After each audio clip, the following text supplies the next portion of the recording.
Hi friends, welcome back Sunil Priya log. ಇದು ಶುಕ್ರವಾರದ log. ಬೆಳಗ್ಗೆ ಎದ್ದಿದ ತಕ್ಷಣ ಖಾಲಿ ಹೊಟ್ಟೆಯಲ್ಲಿ ಪಪಾಯ ತಿನ್ನೋಣ ಅಂತ ಹೇಳ್ಬಿಟ್ಟು ಪಪಾಯ ತಿಂದು ಸ್ವಲ್ಪ ಅದನ್ನು ಹಂಗೆ ಮುಖಕ್ಕೆ ಹಚ್ಚೋಣ ಅಂತ ಹೇಳ್ಬಿಟ್ಟು ಮುಖಕ್ಕೆ ಕೂಡ ಹಚ್ಚಿದೆ. ಅಷ್ಟರಲ್ಲಿ ನನ್ನ ಮಗಳನ್ನು ಕೂಡ ಎದ್ದು ಓದ್ಕೊತಾ ಇದ್ಲು.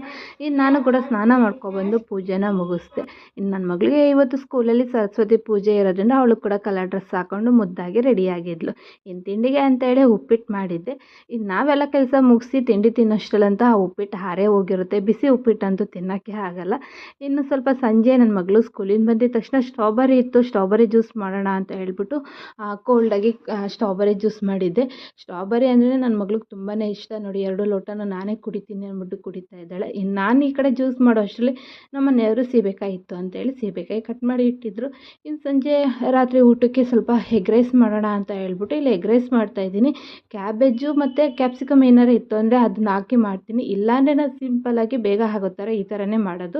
ಇದನ್ನು ಮಾಡೋದಕ್ಕೆ ಒಂದು ಬಾಣಲೆಗೆ ಎಣ್ಣೆ, ಕರಿಬೇವು, ಹಸಿಮೆಣ್ಸಿಕಾಯಿ, ಸಣ್ಣದಾಗಿ ಹಚ್ಚಿರೋ ಈರುಳ್ಳಿ, ರುಚಿಗೆ ತಕ್ಕಷ್ಟು ಉಪ್ಪು, ಶುಂಠಿ ಬೆಳ್ಳುಳ್ಳಿ ಪೇಸ್ಟು ಮತ್ತು ಮೊಟ್ಟೆ ಹಾಕಿ ಚೆನ್ನಾಗಿ ಫ್ರೈ ಮಾಡಿಬಿಟ್ಟು ಅದಕ್ಕೆ 1 spoon chilli powder, garam masala ಪುಡಿ, ಧನಿಯಾ ಪುಡಿ, ಸ್ವಲ್ಪ ಫ್ರೈಡ್ ರೈಸ್ ಪೌಡರ್ ಹಾಕ್ತೀನಿ ಮತ್ತು ಪೆಪ್ಪರ್ ಪೌಡರ್ ಹಾಕಿ ಕೊತ್ತಂಬರಿ ಸೊಪ್ಪು ಹಾಕ್ಬಿಟ್ಟು ಇನ್ನು ಅರ್ಧ ನಿಂಬೆಹಣ್ಣು ಹಾಕಿದರೆ ತುಂಬಾ ಚೆನ್ನಾಗಿ ಟೇಸ್ಟಿಯಾಗಿ ಬೇಗ ಆಗೋ ಥರ ಎಗ್ ರೈಸ್ ರೆಡಿ ಆಗುತ್ತೆ. ನೀವೆಲ್ಲ ಯಾವ ಥರ ಎಗ್ ರೈಸ್ ಮಾಡ್ತೀರಾ ಅಂತೇಳಿ ಕಮೆಂಟ್ ಮಾಡಿ. ಈ ವಿಡಿಯೋ ಇಷ್ಟ ಆದರೆ ಲೈಕ್ ಮಾಡಿ, ಶೇರ್ ಮಾಡಿ, ಕಮೆಂಟ್ ಮಾಡಿ.